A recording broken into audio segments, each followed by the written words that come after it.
મીઠી મધુરી વાત ભાગ આવ્યા 178 વચનામૃત છે ગઢડા મધ્યનું 66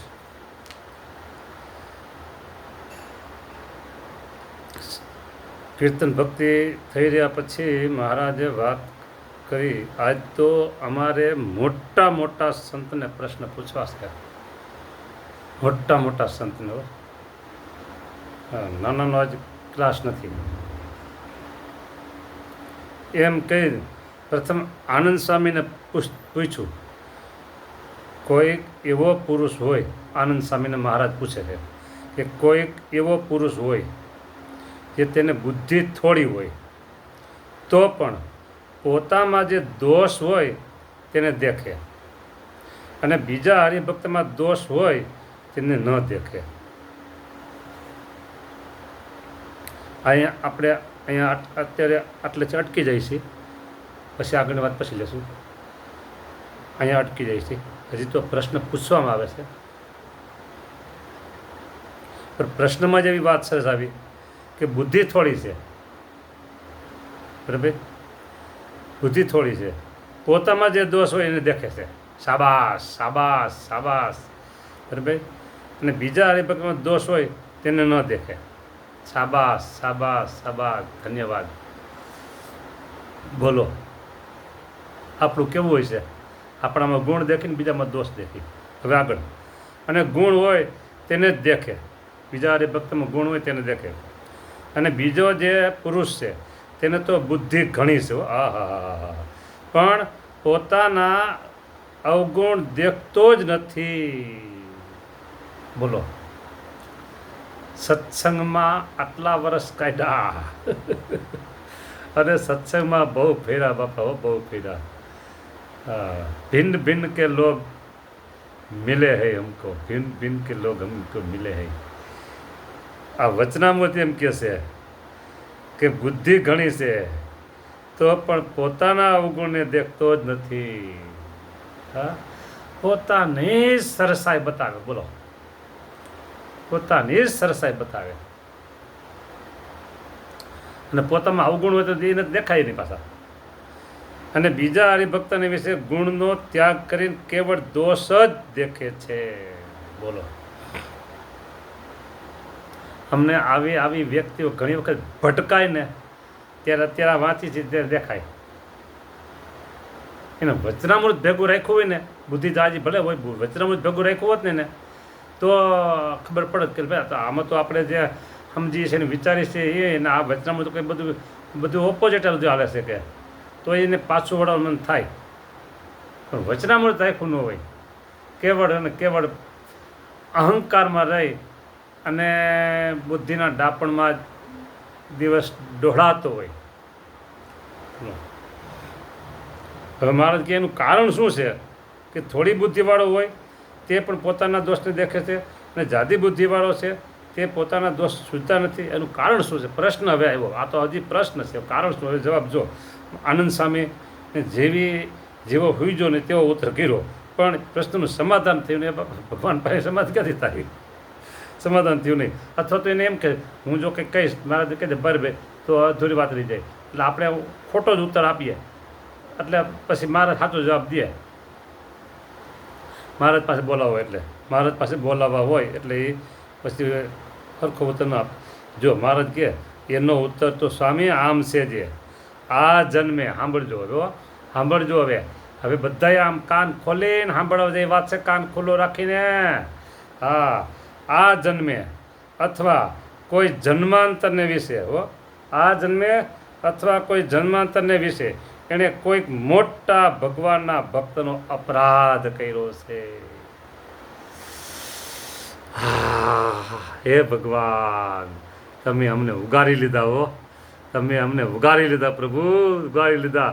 કે જેણે કરીને અમારે ક્યારેય આ જન્મમાં કે આગલા કોઈ જન્મમાં પ્રભુ જ્યાં અમે હઈશું ત્યાં તમે અમારા ભેગા હઈશો, એટલે અમારાથી કોઈ ભગવાનના ભક્તનો અપરાધ થયો નથી, એટલે અમને અમારા જ દોષ સૂજે છે.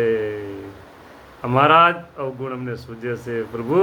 આ તમારી મોટી મહેરબાની છે મહારાજ, તમારી મોટી મહેરબાની છો. હા જો આ જન્મે અથવા કોઈ જન્માંતરને વિશે ઓહો તેથી ભગવાન તો આપણે ભેગા હોય. હા, કોઈ મોટા ભગવાનના ભક્તનો અપરાધ કર્યો છે, તે પાપે કરીને એની બુદ્ધિ દોષે યુક્ત છે. પાપે કરીને બુદ્ધિ દોષે યુક્ત છે. બોલો, એ પાપ નડે છે, એ પાપ નડે છે. માટે એને હરિભક્તના દોષ સૂજે છે ને પોતાના દોષ સૂજતા નથી.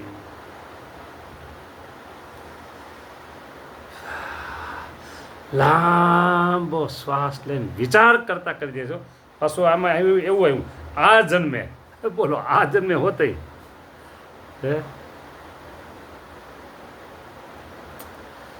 મહારાજ થેન્ક યુ. તમારો આભાર, તમારો આભાર મહારાજ, તમારો આભાર કે આ જન્મમાં તમે અમને ભગવાનના મહારાજ તમારા ભક્તો ભેગા રાખ્યા, તમારા સંતો ભેગા રાખ્યા, અમારી ઉપર તમે કૃપા કરી કે જેણે કરીને હા હે મહારાજ તમે કુરાજી થાવ એવું એકય કામ થયું નથી. એટલે એમ કહેવાય કે મહારાજ તમે રાજી થાવ એમ જ અમે રહ્યા છીએ. અમારે ક્યારેય કોઈ તમારા ભક્તનો અવગુણ અપરાધ આવ્યો નથી, અપરાધ થયો નથી. તેણે કરીને આજે અમે આનંદના સાગરમાં ઝીલીએ છીએ, આનંદના મહાસાગરમાં ઝીલીએ છીએ. હા જો ગુણ અને અવગુણ દરેકનામાં હોય, દોષ અને નિર્દોષ દરેક માણસ હોય, દોષિત અને નિર્દોષ.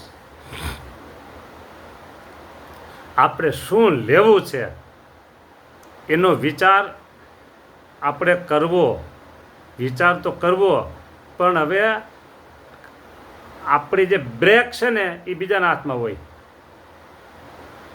તો આપણાથી કાંઈ ન થાય. કંટ્રોલ, મગજ ઉપરનો કંટ્રોલ કોકને સોંપી દીધો હોય. પણ ભગવાન હે મહારાજ તમારી કૃપા અને તમારી અનહદ દયા અને તમારો રાજીપો મહારાજ, તમારા આશીર્વાદ પ્રભુ મહારાજ ખાલી તમારા જ નહીં હો. અરે અમારા ગુરુદેવ, અમારા પુરાણી સ્વામી, અમારા જોગી સ્વામી, આ બધા સંતો રાજી થાય ને એવું જીવન જીવવાની તમે પ્રેરણા પ્રભુ અમને કરી છે હો. એટલે પ્રભુ તમને અમે કહીએ મહારાજ thank you, thank you, thank you, thank you, thank you. અરે મહારાજ હજી વિશેષ વાત તમને કરું, બધું તમને ખબર છે, પણ એક મને કહેવાનો આનંદ થાય ને, અહીં અવસર આવ્યો છે કહેવાનો ને મને આનંદ થાય. એટલે કંઈ મહારાજ અત્યારે અમારા ગુરુબંધુ હોય કે અમારા ગુરુબંધુ જેવા બીજા કોઈ સંપ્રદાયના સંત હોય મહારાજ, પેટ ભરીને તેનું અમે ગુણ ગ્રહણ કરીએ છીએ, ગુણ ગ્રહણ કરીએ છીએ પ્રભુઓ. હા આ બધી તમારી દયા હોય તો થાય પ્રભુઓ, નકર કાંઈ ન થાય. મહારાજ આ જીવ ક્યાંક જન્મ્યો છે, આ જીવ ક્યાંક જન્મ્યો છે પ્રભુ. ત્યાંથી તમે ધીમે ધીમે ધીમે ધીમે ખેંચતા ખેંચતા ખેંચતા આજે તમારી પાસે તમે લાવ્યા પ્રભુ, તમારી પાસે તમે લાવ્યા. અને અમારા માર્ગમાં પ્રભુ ક્યાંય કોઈ રૂકાવટ કોઈ બાબતની ન થઈ મહારાજ. કોઈ બાબતમાં સ્પીડ બ્રેકરનું આવ્યું પ્રભુ, ડાયવર્ઝનનું આવ્યું પ્રભુ. હા મહારાજ, નહીતર તો આમાં તો જુઓ ને પ્રભુ કેવું કીધું, અવગુણ સૂજે તો જીવ ક્યાં વહી જાય. આમાં તો સારું કર્યું પ્રભુ, તમે અમારું સારું કર્યું કે અમને ક્યારેય તમારા ભક્તોનો અવગુણ અપરાધ કે દોષ દેખાતા નથી મહારાજ. દેખાય છે અમે લેતા નથી, દોષ દેખાય છે પણ અમે લેતા નથી મહારાજ. તમારી મહેરબાની છે પ્રભુ. આ વાત સેવક પોતાને કરે છે. અને જે કથા સાંભળો ને તમે, તમારે આ વિચાર કરવો જોઈએ, વિચાર કરવો જોઈએ. આ વિચાર કરવો જોઈએ. વિચાર કરો તો ખબર પડે. ક્યાંક આડા હવડા વહી ગયા હોય ને ગુણ અવગુણની પ્રવૃત્તિમાં, આ કથા સાંભળો તો તમને થાય કે ના, આપણે એ રસ્તે હવે જવું નથી. આ તમારા માટે અને મારા આનંદ માટે આ સેવક વાત કરે છે અત્યારે.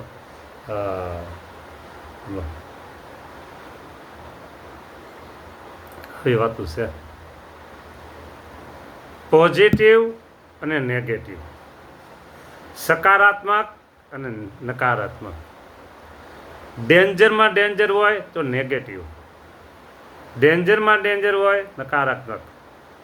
ભગવાન તમારી કૃપા, આજ તો ભગવાન તમારી જ કૃપા અમારી પર વરસી છે મહારાજ. તમારી જ કૃપા અમારી પર વરસી છે કે અમે હર હંમેશ પોઝિટિવ પોઝિટિવ અને પોઝિટિવમાં છીએ મહારાજ. હા, દયાળુ. આ સત્સંગ તો સમુદ્રથી મોટો છે પ્રભુ. તમને ખબર છે બધી, પણ તમને અમારે કહેવાનું હોય નહીં ને, પણ છતાંય અમે કહી કે આ સમુદ્રથી આ સત્સંગ મોટો છે. સમુદ્રથી મોટો સત્સંગ છે પ્રભુ. એમાં તો જાત જાતના લોકોને ભિન્ન ભિન્ન કે લોકો હે. હા, જો બધાને અમે લેવા જાય તો શું ભેગું થાય. અરે ગામમાં છે ને, પાદર ગામની બારોબાર મોટો ઉકરડો હોય, ઉકરડો. આખા ગામનો કચરો અહીંયા આવતો હોય. જો અભાવ અવગુણો પડી ગયા હોય, નિંદા ટીકામાં પડી ગયા હોય, દ્રોહ અપરાધમાં પડી ગયા હોય, તો ઉકેડા છે બીજું કાંઈ ન મળે. એને બદલે પ્રભુ આવડા મોટા સત્સંગમાંથી તમે અમને જાળવી લીધા મહારાજ. તમે અમને જાળવી લીધા. તમને જે કોઈને તમને કોઈ આવી રીતે ભગવાને જાળવી લીધા હોય ને, તમને બહાર કાઢી લીધા હોય ને, તો તમે ભગવાનનો મોટો આભાર માનજો. તમે ભગવાનનો મોટો આભાર માનજો. હે મહારાજ, તમે અમને બચાવી લીધા હો, ઉગારી લીધા. કંઈ એવો આભાર માનવો ભગવાનનો, કૃતજ્ઞતા વ્યક્ત કરવી ભગવાન પ્રત્યે. એટલે અહીંયા કીધું કે એના ગુણ સુજે છે સમજા ને. એમ કહીને પછીજી મારા નિત્યાનંદ સ્વામી પ્રશ્ન પૂછતા અવાજે ભગવાનને પામવાનું. હવે આપણે ટાઈમ તો થઈ ગયો છે અને પ્રશ્ન બદલે છે. જય સ્વામિનારાયણ. રાજી રહેજો. હા.